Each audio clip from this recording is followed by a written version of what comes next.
Current భారత communist party. ప్రియమైన సోదర సోదరులారా, కామ్రేడ్స్,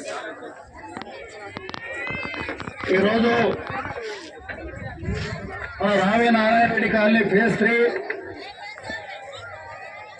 మన బంధుమిత్రుల అభిమానుల ఈ భూ పోరాటం కేంద్రంలో గుడిసెలేసినటువంటి మనమందరం కూడా ఈ బహిరంగ సభను అనుకోని ప్రత్యేకమైనటువంటి పరిస్థితులలో ఈ సభను ఇప్పుడు ఏర్పాటు చేసుకున్నాం.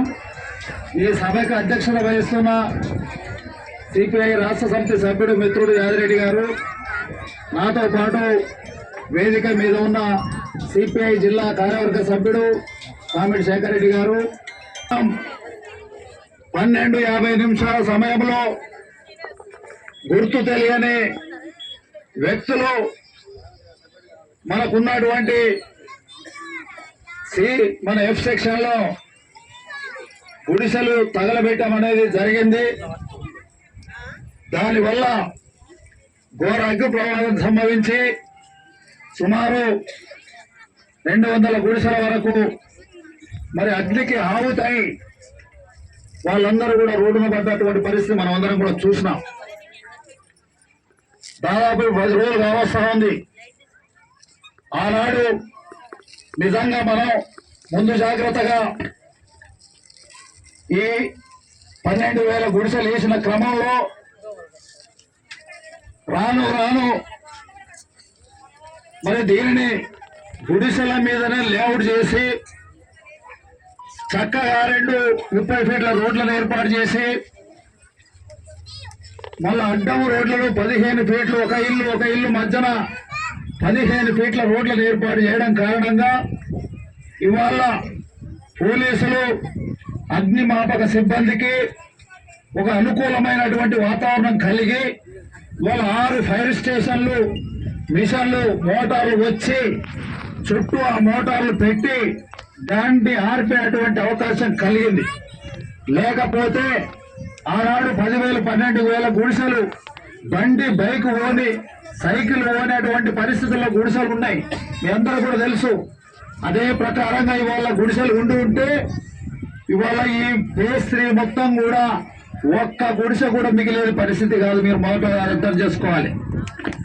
అందుకోసం ముందు జాగ్రత్తగా మేము ఆలోచించి ఇది ఏనాడైనా ప్రమాదం జరుగుతుంది, ఏదన్నా అనుకోని పరిస్థితుల్లో జరిగినప్పుడు సేఫ్టీగా ఉండాలి అని రోడ్లను ఏర్పాటు చేసినాం.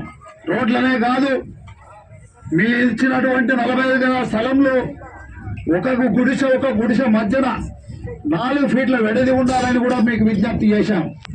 వెనక గుడిసె కూడా టచ్ కాకుండా అదొక 4 ఫీట్ల ఒక స్థలం వెడదిగా ఉండాలని మీ అందరూ కూడా విజ్ఞప్తి చేసినాం. అయినా 4 ఫీట్లు 3 ఫీట్లు మొత్తం మీద కలగడం వల్ల ఆ రకంగా మనం ఈ గుడిసెలు ఏర్పాటు చేసిన కారణంగా ఆ ఘోర ప్రమాదం నుంచి కొంత ప్రాణనష్టం జరగకుండా మనం బయటపడ్డామని సందర్భం గుర్తు చేస్తా ఉన్నాను. ఒక అతనికి ఒక బొటన వేలిపోయింది, కానీ ఎవరు కూడా ప్రమాదం జరగలే, ప్రాణ నష్టం జరగలేదు. కానీ ఆస్తి నష్టం మాత్రం చాలా మందికి జరిగింది. ముఖ్యంగా ఒక 70-75 కుటుంబాలు సర్వం వెళ్ళిపోయినారు. మా మాట విని అందరూ కూడా తమ యొక్క సామాన్లను సర్వం తమ రూములో ఇంటి కిరాయి అద్దెకు తీసుకుంటే స్థలం, మంచం, బీరువా, పిల్లల స్కూల్ బట్టలు, వాళ్ళ బ్యాగులు, బుక్కులు సర్వం ఎలాంటి సామాన్లు మన ఇళ్లలో ఉంటాయో ఆ సామాన్లు అందరూ తెచ్చుకొని ఉంటున్నారు. ఒక 60-70 కుటుంబాలు. వాళ్ళందరూ నిజంగా వాళ్ళని చూస్తే నాకు ఒక ఏడుపు వచ్చింది. ఒక దశలో అన్ని కోల్పోయినాయి. మిగతా వాళ్ళు అంటే వచ్చిపోయేటోళ్ళు. వాస్తవాలు మాట్లాడుకోవాలి ఎక్కడ కూడా. ఇప్పుడు అంటారు వాళ్ళు మేము కూడా ఉండవాలి. పొద్దుగాల చీరలు ఎవరో వాళ్ళు సంస్థ వాళ్ళు ఇస్తా ఉంటే మేము కూడా ఉన్న పని నుంచి ఇప్పుడు కూడా ఉన్నవాళ్ళు అంటూ ఇంకా వస్తూనే ఉన్నారు. కానీ వాస్తవాలు మాట్లాడతలేరు మనోళ్ళు. భ్రమవల్ల ఉన్నారు. అబద్ధాలు చెప్పి దీని ఏదో కార్యాలు కొట్టేయాలి అనే అటువంటి వాస్తవాలకు విరుద్ధంగా మాట్లాడుతూ ఉన్నారు. తప్ప ఎవరు మాట్లాడినా ఉన్నది ఉన్నట్టు మాట్లాడుకోవాలి. ఆ 70 కుటుంబాలు మాత్రమే వాళ్ళ కోసమే మనం బాధపడాలి. మిగతా వాళ్ళు కర్రలు పోయినాయి, బకెట్లు గిన్నెలు చెంబు అలికి ముగ్గేసుకొని సాయంత్రం వచ్చిపోయే వాళ్ళవి మిగతా వాళ్ళే. వాస్తవాలు మాట్లాడుకోవాలి. కాబట్టి ఏదేమైనా నష్టమే. కర్ర పోయినా ఒకరికి 20,000 నష్టం జరిగితే ఒకరి 50,000 నష్టం జరిగింది. ఒక 2 లక్షల 3 లక్షల వరకు కూడా ఒక్కొక్క కుటుంబానికి కొన్ని కుటుంబాలకు జరిగినాయన్న అంచనా వేసుకున్నాం. బంగారం పోయింది, ఒకరి పోయినాయి 25,000 పోయినాయి, ఒకరు 35,000 పోయినాయి. ఇట్లా అంచనా కట్టలేనంత నష్టం జరిగింది. చాలా చింతిస్తున్నాం, బాధపడుతున్నాం. ఎమ్మడే మేము స్పందించినాం. డీసీపీ గారు ఫోన్ చేసినాం, ఏసీబీకి ఫోన్ చేసినాం. మన రాష్ట్ర పార్టీ నాయకులందరూ కూడా నిమిషాల మీద సమాచారాన్ని అందిస్తే పెద్దలు చాడా వెంకటరెడ్డి గారు జాతీయ నాయకులు ఇమీడియట్లీ రాచకొండ సిపి గారికి విషయం చెప్తే వారు ఇమీడియట్లీ ఇక్కడే మరి 2 గంటలు ఉండడం జరిగింది, సమీక్షించడం జరిగింది. డీసీపీ గారు మధ్యాహ్నం ఉదయం నుంచి అది 1 గంటల నుంచి సాయంత్రం 5 గంటల దాకా ఈ పర్యవేక్షణలో డీసీపీ గారు ఉన్నారు.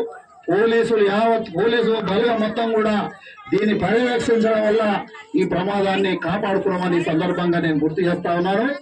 రెవెన్యూ వాళ్ళు కూడా స్పందించినారు, ఎంఆర్ఓ గారు వచ్చినారు. తర్వాత 3 రోజుల తర్వాత ఆర్టీఓ గారిని కూడా మనం రప్పియడం జరిగింది. వాళ్ళు విజిట్ చేసినారు.